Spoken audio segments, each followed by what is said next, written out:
Oke, Bang Pablo, mari kita memberi pencerahan untuk orang-orang penting. Cerah. Sebelum memilih di pemilu 2024 ini, ada sejauh ini ada tiga calon yang kuat nih untuk jadi baca pres gitu ya. Baca pres. Masih baca pres kan? Ya. Ada Mr. Ganjar Pranowo. Oke, Ganjar Pranowo. Mr. Prabowo Subianto. Dan Mr. Anies Baswedan. Nah, kalau ngebahas soal kelebihan, ya udahlah ya. Malam ini kita semua pasti berlomba-lomba. Ya, menunjukkan kelebihannya gitu. Ya, nanti betul. juga orang-orang tahu gitu ya. Ya. Nah, yang pengen gua dengar dari Bang Pablo nih. Apa sih kekurangan dari masing-masing tiga calon itu? Oke, yang mana duluan nih? Yang paling tua. Yang paling tua? Yang rambutnya putih. Ganjar. Oke, baik. Gini, kalau kita bicara Ganjar Pranowo, orang semua banyak lah survei-survei yang bilang bahwasannya Ganjar Pranowo nih, surveinya paling tinggi ya. Tapi gua nggak tahu tuh surveinya itu survei bener apa enggak. Tapi yang pasti, kalau gua mensurvei dan menganalisa sendiri gitu ya, yang gua lihat justru kebalikan. Justru Ganjar Pranowo adalah capres yang paling lemah di antara yang lain.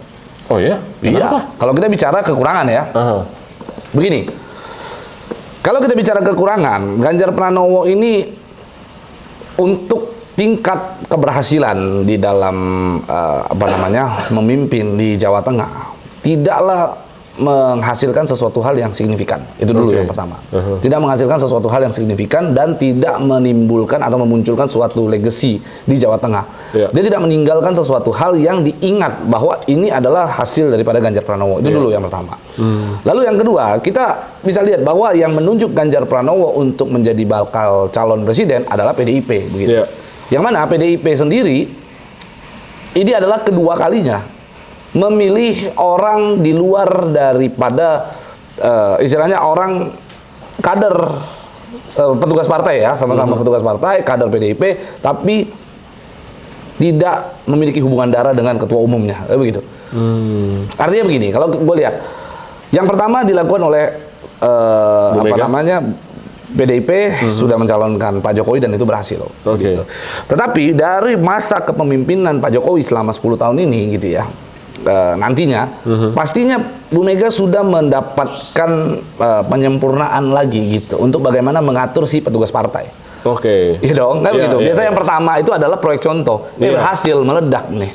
Nah, begitu masuk yang kedua, maka sudah banyak antisipasi yang akan dibatasi oleh PDIP itu sendiri gitu. Bahwa kalau dulu kita kecolongan waktu Pak Jokowi begini, maka sekarang kalau Ganjar jangan begini nih. Jadi ruang gerak Ganjar Pranowo akan jauh lebih sangat-sangat dibatasi gitu, dan bisa jadi segala keputusan nanti bisa jadi lempar ke PDIP dulu gitu.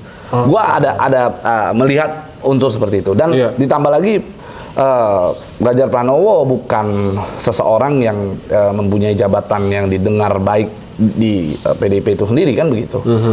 Sehingga menurut gua Ganjar Pranowo terhitung cukup lemah untuk dalam kapabilitas dia untuk menjadi seorang calon presiden. Itu kekurangannya ya. Gitu. Terus selain itu, ya kalau kita melihat rekam jejak ya, kita lihat rekam jejak gitu.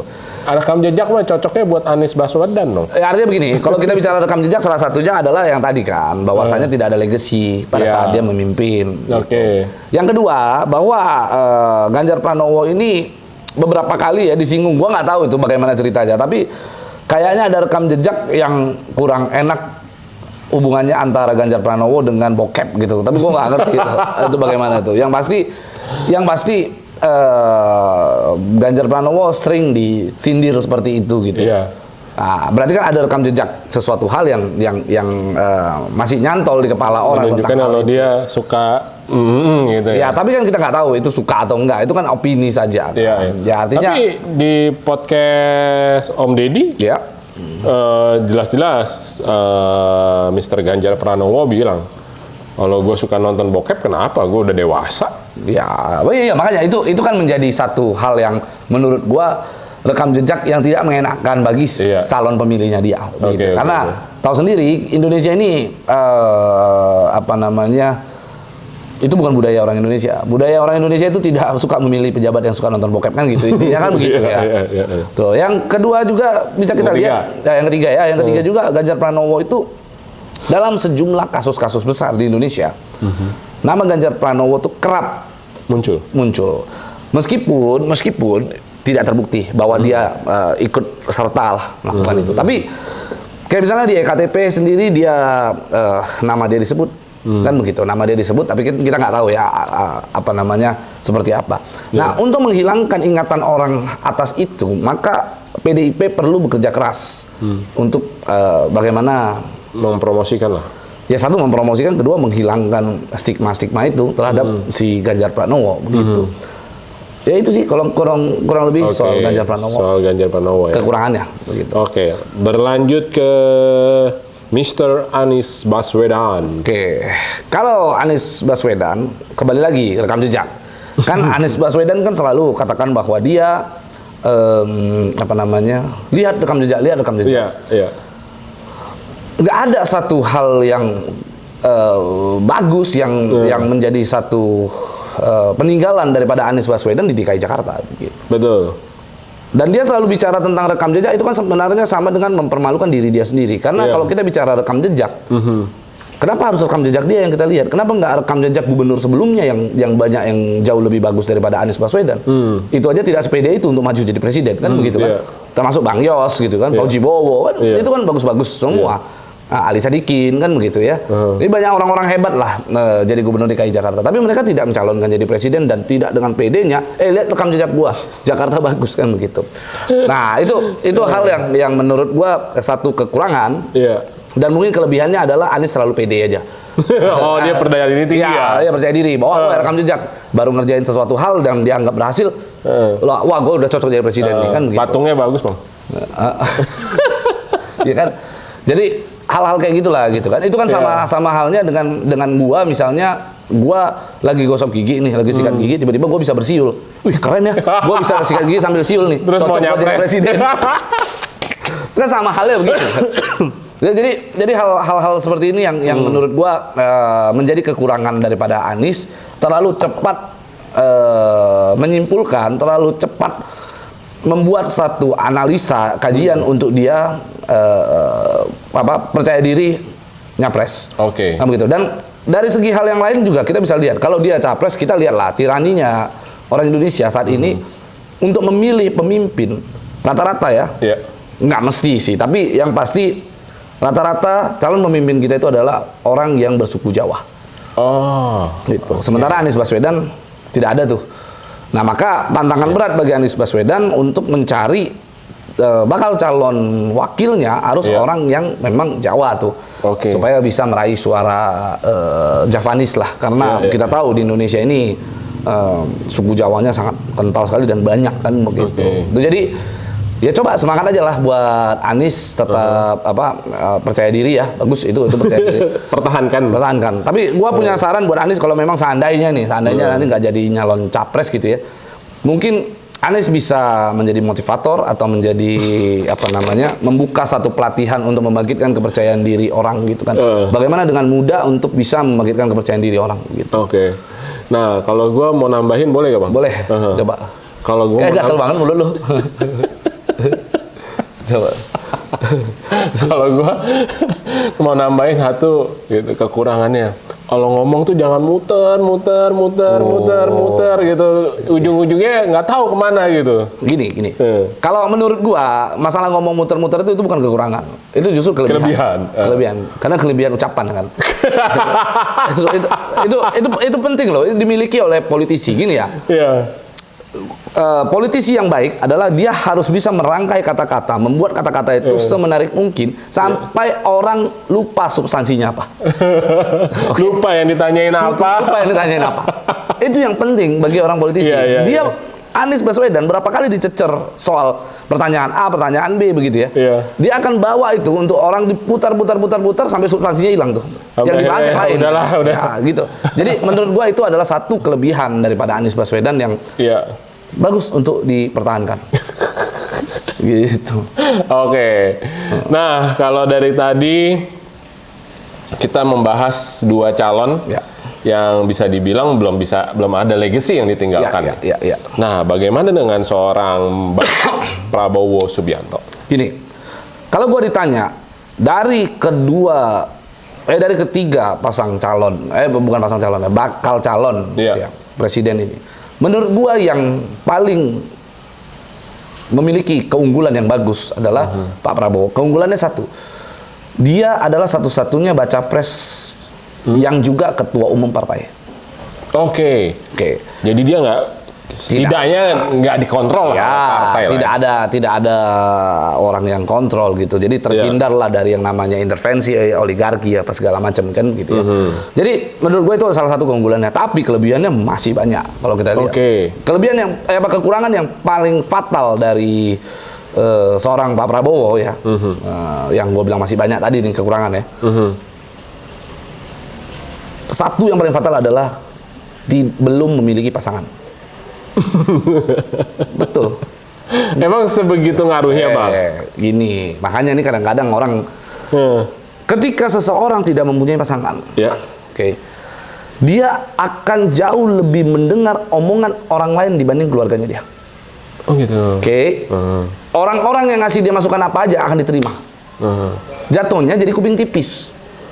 Ketika kuping tipis, maka keputusan yang dia ambil itu juga akan ngalur ngidul nantinya, akan membuat blunder gitu. Iya. Hal contoh kecil, seorang presiden gitu ya di negeri kita ini terutama harus sangat menjaga yang namanya penampilan. Iya. Ya kan? Karena kita harus menunjukkan bahwa diri kita besar gitu. Karena kan presiden ini kalau di luar negeri adalah sebagai cerminan daripada Indonesia ini seperti apa gitu ya. Dari penampilan harus terjaga, harus bagus, harus keren dan harus inovatif. Setiap ketemu sama orang-orang di media harus bagus lah gitu ya. Iya. Tapi coba perhatikan Pak Prabowo, bajunya selalu itu aja kalau dia muncul. Coba perhatikan aja deh dari dulu. Kalau nggak coklat safari, nanti putih. Kalau nggak putih pakai jas. Kalau nggak jas ya udah. Pokoknya gitu aja. Tuh nggak akan jauh-jauh. Penampilan Pak Prabowo itu tidak jauh-jauh dari situ. Iya. Hal itu bukan karena bukan karena Pak Prabowo yang suka atau apa menurut gua ya. Tapi karena tidak ada orang pasangan di sampingnya dia yang istilahnya yang bisa Pak jangan yang itu deh yang kurang bagus. Bener juga sih. Dan harus kita lihat ada satu istilah bahwa di balik suksesnya seseorang itu ada wanita hebat di belakang. Iya. Kan begitu.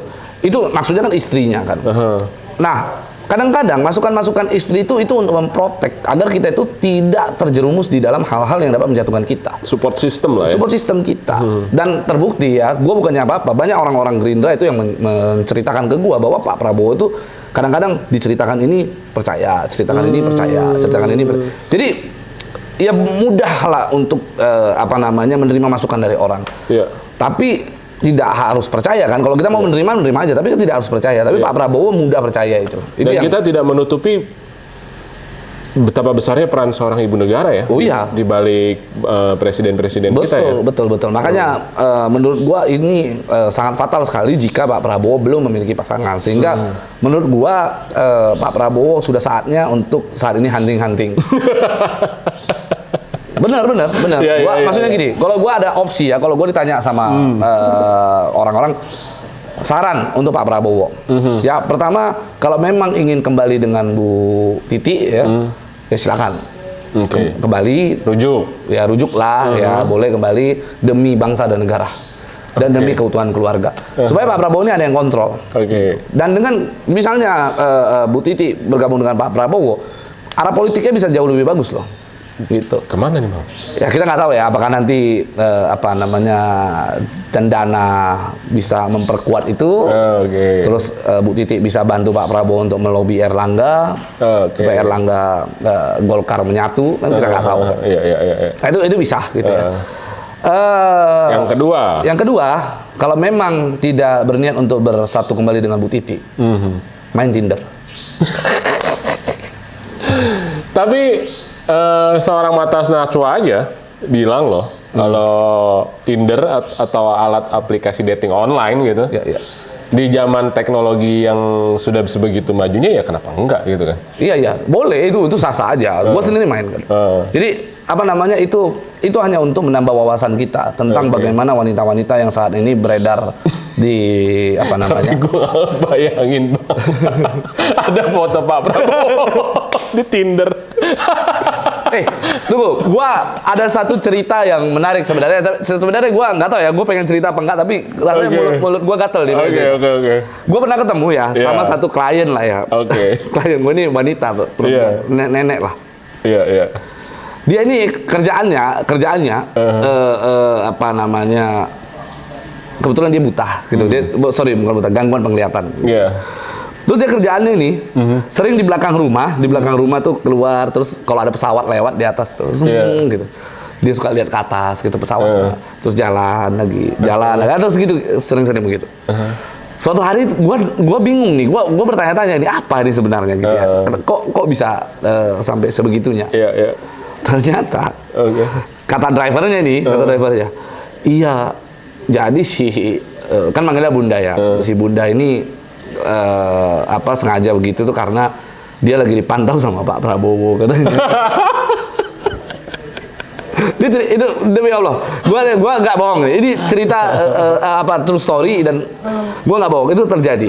Nah ternyata setelah gua gali-gali informasi, menurut cerita supirnya gitu ya, dan orang-orang sekitarnya, bahwa memang ternyata si Bunda ini dulu pernah ada waktu masa mudanya, pernah ketemu dengan Pak Prabowo lah. Jadi Pak Prabowo katanya pernah dulu waktu masa muda itu kayak PDKT atau apa, gua nggak ngerti ya. Nah, after that udah nggak ada hubungan lagi. Nah, sekarang dia kayak berharap lagi Pak Prabowo untuk kembali dengan dia gitu kan. Jadi dipantaunya lewat satelit gitu. Katanya dipantau setiap ada pesawat, kan kebetulan rumahnya deket kan di sini. Iya. Jadi setiap ada pesawat lewat, katanya itu mau ke Bojongkoneng rumahnya Pak Prabowo. Ya gua ngakak aja lah, tapi ya intinya itu jokes ya, tapi candaan ya. Tapi kalau memang seandainya Pak Prabowo nanya sarannya apa, ya sarannya begitu. Artinya Pak Prabowo butuh orang yang yang bisa sungguh-sungguh sayang sama Pak Prabowo. Betul, jadi support system. Jadi support system. Karena kita butuh istri itu, apa bedanya istri dengan asisten? Asisten yang lain lah yang ada di samping kita untuk membantu. Bisa aja kan asisten kita gaji terus untuk bagus-bagusi kita apa segala macam, memberikan masukan. Kan bisa kan? Bedanya si asisten ini bekerja tidak sungguh-sungguh. Karena dia tidak menggunakan rasa cintanya dia itu terhadap kita. Iya kan? Dan punya kepentingan juga. Dan dia punya kepentingan, digaji setiap bulan. Iya. Nah, tapi kalau istri kan tidak. Istri itu kan dia murni sayang sama kita, ya cinta sama kita. Iya. Tidur bareng kita. Kan gitu. Nah, itu yang akan membuat membuat support system itu berjalan dengan baik kan begitu. Betul. Seperti kayak Ibu Ainun Habibie kan? Iya, betul. Gitu. Iya. Terus selain tidak punya istri, apalagi Bang? Menurut gua itu adalah salah satu yang krusial lah ya. Salah satu hal yang utama sih menurut gua ya, yang jika Pak Prabowo tidak ada itu akan menjadi kekurangan banget bagi Pak Prabowo begitu. Itu sih. Siap. Nah, mau ngomongin kekurangan siapa lagi, gua bisa sih. Kalau untuk nyari kekurangan orang, kita nomor 1 lah. Cukup Bang. Nanti kita bahas di sesi sendiri kekurangan dari 10 cawapres yang ada. Cawapres ya. Nanti kita bikin sesi baru bahwa banyaklah kekurangan cawapres yang nanti bisa kita ungkapkan. Itu tadi kekurangan dari masing-masing baca pres kita ya. Mudah-mudahan bisa sedikit membuka mata dan kita jadi lebih tahu mana yang harus kita pilih nih. Ya. Nah, sedikit saran, seperti apa foto yang sebaiknya dipasang oleh Pak Prabowo di Tinder nanti? Thank you Bang Pablo. Sampai jumpa di Ngobrol Penting selanjutnya.